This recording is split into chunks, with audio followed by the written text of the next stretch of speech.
There, on the floor of his office, on a perfect summer morning, a grown man collapsed alone on his hands and knees in both joy and terror as the television hummed behind him.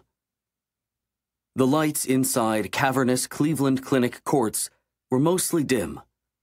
The court was darkened, and the basketballs had been put away after an exhausting 2013-14 season, when the Cleveland Cavaliers were again among the worst teams in the NBA. All the years of planning, the meticulous preparation for the summer of 2014, and a team's future seemed to disintegrate in the fire of another crushing season. With most of his staff in Las Vegas and the temperature in Cleveland hovering in the low 80s, David Griffin, the Cavaliers GM, milled around his office in jeans, a golf shirt, and flip-flops with the television on ESPN and the volume low. It was July 11th, 2014, and the rush of NBA free agency was essentially over. All of the marquee names had agreed to new contracts except one, the biggest one, the Diamond Jewel. 4 years after leaving Cleveland in a rubble of smoke and ashes, LeBron James had the opportunity to go home. Unbeknownst to almost everyone, certainly to the fans, the Cavs had spent all of James's 4 years in Miami working tirelessly to bring him home, and to provide him with a fresh chance at ending Cleveland's long championship drought. But no one had any idea whether the plan would work.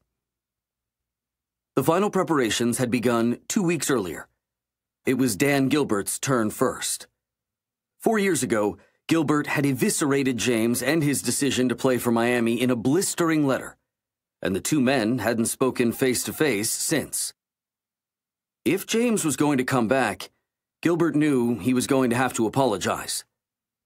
Gilbert requested a meeting with James in the early days of free agency in July 2014, then secretly flew to Miami, hoping to meet his former star one-on-one.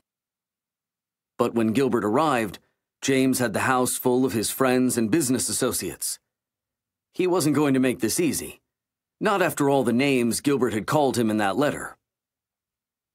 Gilbert walked in, clearly outnumbered. Still, he apologized for the blistering comments he'd written in the hours after the decision, James's hour-long television show announcing his decision to leave Cleveland for Miami. James apologized, too, for the spectacle of the television show and the way he left town.